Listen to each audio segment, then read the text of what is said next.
میرا یہاں موجود رہنا ضروری ہے، اگر پولیس آ گئی تو انہوں نے بال کی کھال اتارنی ہے، انہوں نے متفکر لہجے میں کہا تھا۔ توقیر چند لمحے تک ان کا چہرہ دیکھتا رہا، پھر اس نے اپنے ایک اور دوست کو اشارہ کیا تھا۔ فارس یہاں آؤ ذرا، میری بات سنو۔ خان صاحب ابھی بہتر محسوس نہیں کر رہے، کیا ہم پولیس کو کچھ دیر کے لیے ٹال نہیں سکتے؟ چند گھنٹے آرام کے لیے مل جائیں گے تو آسانی رہے گی، وہ کہہ رہا تھا۔ ہاں یہ ٹھیک رہے گا، اگر ممکن ہو تو یہ مہربانی کر دے کوئی، انہوں نے التجائیہ انداز میں کہا تھا۔ فارس نے مؤدب انداز میں انہیں تسلی دی تھی۔ آپ فکر نہ کریں انکل، ہم سنبھال لیں گے سب، بہت مہربانی، احسان ہے آپ لوگوں کا۔ ان کے حواس وقت گزرنے کے ساتھ ساتھ بہتر انداز میں کام کرنا شروع ہو چکے تھے۔ آپ چاہیں تو میں آپ کو اپنے گھر لے چلتا ہوں، توقیر نے پھر انہیں راضی کرنا چاہا لیکن انہوں نے سہولت سے انکار کر دیا تھا۔ وہ اپنے بیٹے کو ایسے چھوڑ کر نہیں جا سکتے تھے۔ وراثت بھی چپ چاپ دیوار کا سہارا لیے کھڑا رہا تھا۔ اگلے کئی گھنٹے اسی طرح انتظار کی کیفیت میں گزرے تھے، لیکن نہ صرف خوشی الحان کے دوستوں نے بلکہ داؤد منور کی مہمان نوازی نے ان کے کئی کام آسان کر دیے تھے۔ اگرچہ ان کا اپنا گھر بھی اسلام آباد میں تھا، لیکن گلے سمیت وہ اور لاریب داؤد منور کے گھر میں ہی ٹھہرے تھے۔ 2 دن بعد ڈاکٹرز نے تسلی بخش رپورٹ دی تھی۔ خوشی الحان کا ایک بازو فریکچر ہوا تھا، لیکن اندرونی چوٹ کے باعث اس کے دماغ میں خون کا لوتھڑا جم گیا تھا، جس کی فوری سرجری کر دی گئی تھی اور اب سب کچھ انڈر کنٹرول تھا۔ اس کے سب اعضاء سمیت تمام حسیات بھی مکمل طور پر ٹھیک تھیں۔ اس کے چہرے کے کچھ ٹیشوز متاثر تھے اور ڈاکٹرز کی جانب سے اسے کم سے کم بولنے کی تاکید کی گئی تھی، اس لیے ابھی اس کا پولیس کے سامنے کوئی بیان نہیں ہوا تھا۔ وہ جب بہتر طریقے سے بولنے کے قابل ہوا تو اس نے حبیب اللہ خان کے سامنے سب سے پہلے اسی بات پر سخت ناراضی کا اظہار کیا تھا۔ وہ چاہتا تھا کہ سندل بی کے خلاف باقاعدہ FIR درج کروائی جائے، لیکن وہ آمادہ نہیں تھے۔ ان کے تذبذب اور ٹال مٹول نے خوشی الحان کا دل مزید بدظن کر دیا تھا۔ ہاں بھائی ہیرو، اب کیا حالات ہیں؟ بھیج دیا موت کے فرشتے نے واپس؟ اسے بھی تم قبول نہیں ہو؟ یہ میرا ہی حوصلہ ہے جو تمہیں روم میٹ کے طور پر گود لے رکھا ہے۔ رباب نے کمرے کے دروازے سے ذرا سا جھانکتے ہوئے سوال کیا تھا اور ساتھ ہی لن ترانے کی تھی۔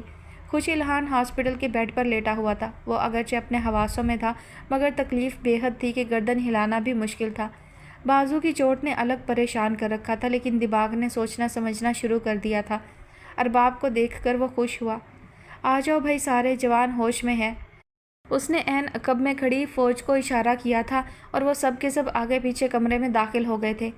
یار تم تو کسی کام کے نہیں نکلے، اس عمر میں سڑک پر کون مرنا چاہتا ہے؟ یہ کسی حسینہ پر مرنے والی عمر ہے میرے بھائی، تم سڑک پر مرنے والے تھے؟ ابو بکر جو ان سب میں سب سے سنجیدہ مشہور تھا، اسے دیکھ کر شرارتاً بولا تھا۔ سب نے اس کے بستر کے گرد گھیرا ڈال لیا تھا۔ صحیح جا رہے ہو مولوی، خوب ترقی کرو گے، اس لمبی داڑھی کے ساتھ جب شریف لڑکوں کو ایسی نصیحتیں کرو گے تو خوب کاروبار چمکے گا، ارباب نے ہنستے ہوئے کہا تھا۔ ابو بکر ہنستے ہوئے سائڈ ٹیبل پر رکھے انگوروں پر ہاتھ صاف کرنے لگا۔ مولوی تو لگ گیا کام سے، حور نہ صحیح انگور ہی صحیح۔ وہ شرمندہ نہ ہوا تھا۔ پٹھان قوم کو خوب شرمندہ کرواتے ہو تم دوست، ایسے ننھے منھے حادثات کو تو وہ لوگ خاطر میں بھی نہیں لاتے، اور تم 4 دن سے ہاسپٹل میں پڑے ہو۔ چلو اٹھو، کسی کام سے لگو۔ ارباب نے اپنے مخصوص انداز میں اپنی جانب سے اس کی خیریت ہی دریافت کی تھی۔ اوئے چودھری، یہ زندگی ہے، تیری PUBG نہیں ہے کہ ادھر گرے ادھر سنبھلے، وقت لگتا ہے۔ لیکن خوشی الحان تم سے واقعی یہ امید نہیں تھی۔ بندہ خدا، ذرا سی ٹکر سے بازو توڑوا کر بیٹھ گئے ہو۔ کیا منہ دکھاؤ گے اس فٹنس سینٹر والے کو جس کے 5-5 کلو کے ڈمبلز اٹھا کر شوخیاں مارا کرتے تھے؟ ناک کٹوا دی یار تو نے۔ توقیر بھی شروع ہوا تھا۔ خوشی الحان کو ہنسی آئی، لیکن ہنسنے سے بھی آنکھ کے ٹیشوز پھڑپھڑانے سے تکلیف ہوتی تھی۔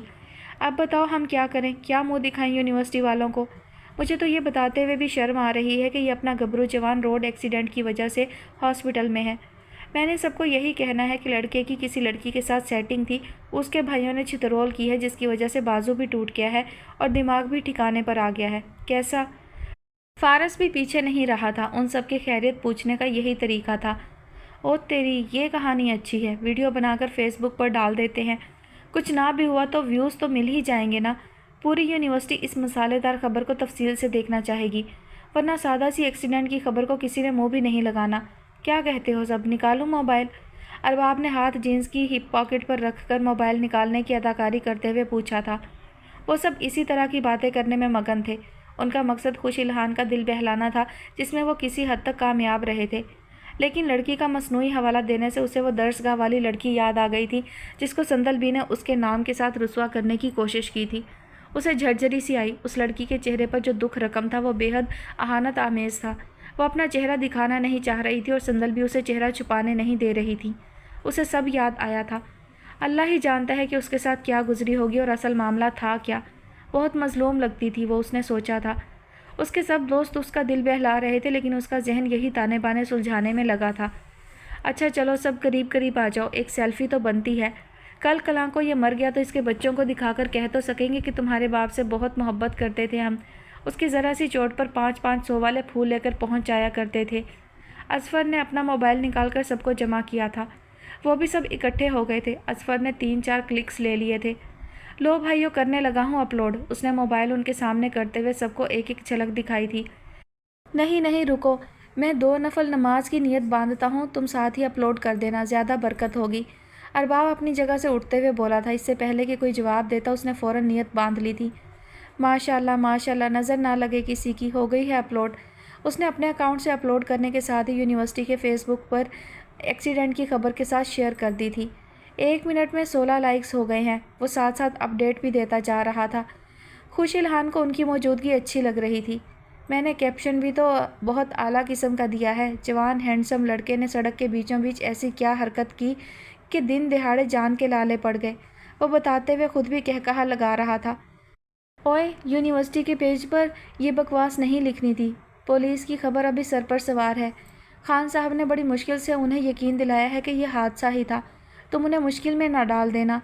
توقیر نے نصیحت کی تھی مگر کسی پر کوئی اثر نہیں ہوا۔ خوش الہان ضرور چونکا تھا کیونکہ وہ تو جانتا تھا یہ حادثہ نہیں تھا، مگر ابھی وہ اس حالت میں نہیں تھا کہ کوئی سوال کرتا، اس لیے چپ رہا۔ وہ سب تب تک اس کے کمرے میں رہے جب تک نرس نے آ کر سب کو چلے جانے کا نہیں کہہ دیا تھا۔ ان کے جانے کے بعد اسے پھر دوائیوں کی وجہ سے غنودگی محسوس ہونے لگی تھی اور وہ جلد ہی سو گیا تھا۔ اگلی صبح وہ گزشتہ کل سے بہتر حالت میں تھا اور سوچنے سمجھنے کی سکت بھی واپس آ رہی تھی۔ اس نے سب سے پہلے حبیب اللہ خان سے یہی سوال کیا تھا کہ اس سارے معاملے میں کوئی پیش رفت ہوئی ہے یا نہیں، اور آیا انہوں نے پولیس کے سامنے سندلبی کا نام واضح طور پر لیا بھی ہے یا نہیں۔ وہ پہلے تو ٹالتے رہے۔ خوش الہان چاہتے ہوئے بھی بحث نہیں کر پا رہا تھا۔ وہ بولتا تھا تو اس کا لہجہ بھی غیر واضح محسوس ہوتا تھا، لیکن وہ چاہتا تھا کہ اس کی ناپسندیدگی باپ کے سامنے ضرور رجسٹر ہو، اس لیے اس نے صاف کہہ دیا تھا، بابا آپ نکل کیوں نہیں آئے اس طلسم قدا سے؟ وہ چڑھ کر بولا تھا۔ حبیب اللہ خان چونکے۔ وہ کہنا کیا چاہ رہا تھا؟ کتنے سال گزر گئے آپ کو عشق نما عقیدت کے ہاتھوں خوار ہوتے ہوئے، کیوں نہیں سمجھتے آپ کے ہاتھ اس اندھی محبت سے کچھ نہیں آنے والا۔ وہ خاتون اپنے باپ، شوہر اور بھائی کی نہیں ہو سکیں، وہ آپ کی کیا ہوں گی؟ وہ اپنی مرید آپ ہیں، وہ کبھی آپ کی کسی قربانی کو خاطر میں نہیں لائیں گی۔ وہ جانے کس جذبے کے تحت کوئی لگی لپٹی رکھے بغیر بولتا چلا جا رہا تھا۔ حبیب اللہ خان بالکل ساکت رہ گئے۔ انہوں نے کبھی ایسا کوئی حوالہ نہیں دیا تھا کہ جس سے کسی کو یہ بھنک پڑے کہ وہ کیا سوچتے ہیں یا ان کے دل میں کیا ہے۔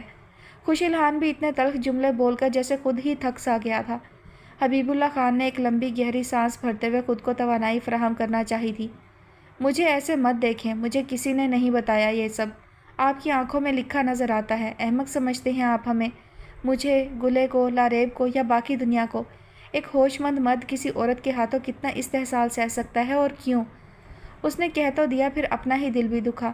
جس باپ کے سامنے بات کرتے ہوئے الفاظ بھی گن کر بولا کرتا تھا، وہ ان کے سامنے اتنا اناپ شناپ بکنے کا سوچا نہیں تھا اس نے، مگر اس کی برداشت ختم ہو چکی تھی۔ حبیب اللہ خان نے سپاٹ چہرے کے ساتھ اس کو دیکھا تھا۔ ابھی تمہاری طبیعت ٹھیک نہیں ہے، تم ٹھیک ہو جاؤ پھر ہم اطمینان سے اس موضوع پر بات کریں گے، فکر کرنے کی ضرورت نہیں ہے، میں ہوں نہ سنبھال لوں گا سب۔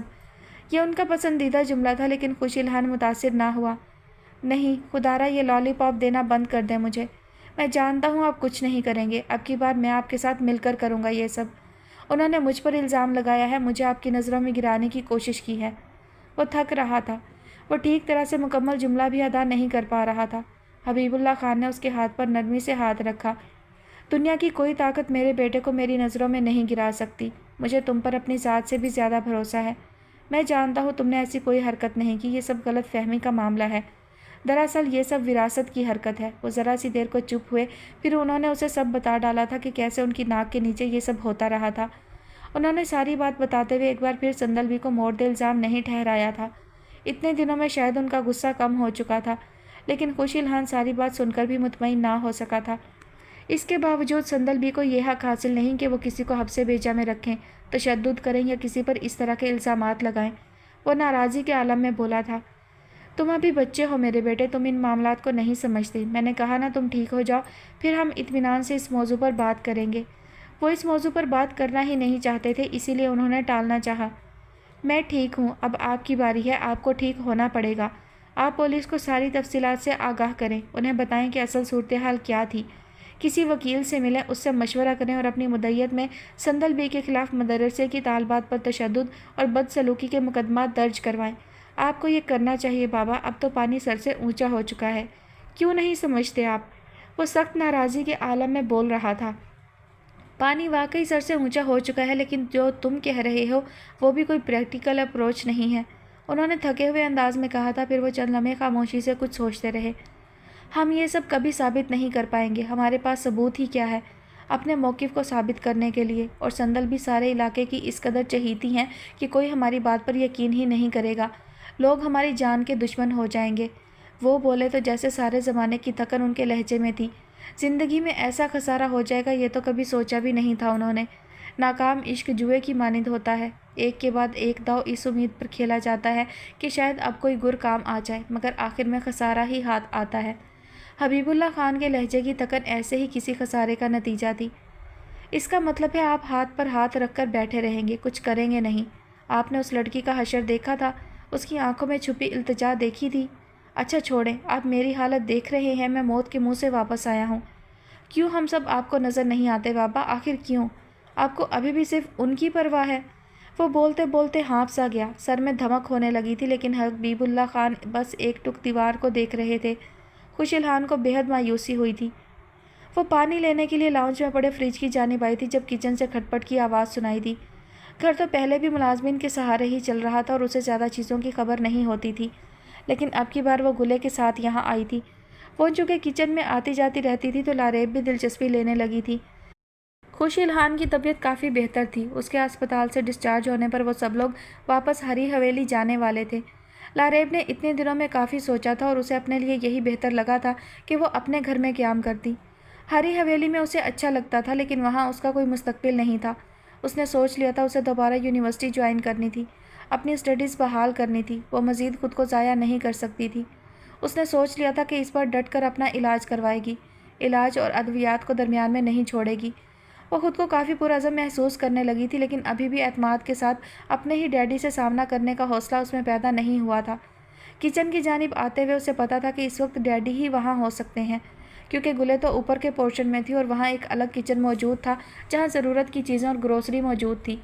وہ رات کے وقت نیچے کے کچن میں نہیں آتی تھی۔ اس نے دروازے کے قریب پہنچنے پر ڈیڈی کو شیلف پر کچھ رکھتے ہوئے دیکھا تھا، وہ شاید کھانے کے لیے کچھ نکال رہے تھے۔ وہ وہیں سے پلٹ جانا چاہتی تھی، لیکن اس لمحے انہوں نے بھی اسے دیکھ لیا۔ وہ بھی فوراً کچھ نہیں بولے تھے، چند لمحے ایک دوسرے کی جانب دیکھتے ہوئے بنا کوئی تاثر دیے گزر گئے تھے۔ بھوک لگ رہی ہے، کچھ کھانے کو چاہیے؟ وہ پوچھ رہے تھے۔ لاریب کو نہیں یاد تھا کہ اپنے ہوش میں اس نے کبھی باپ کے منہ سے یہ جملہ سنا تھا۔ اس نے تیزی سے نفی میں سر ہلایا۔ میں نے کافی بنائی ہے، ایک کپ، تم چاہو تو ہاف دے سکتا ہوں تمہیں، وہ کہہ رہے تھے۔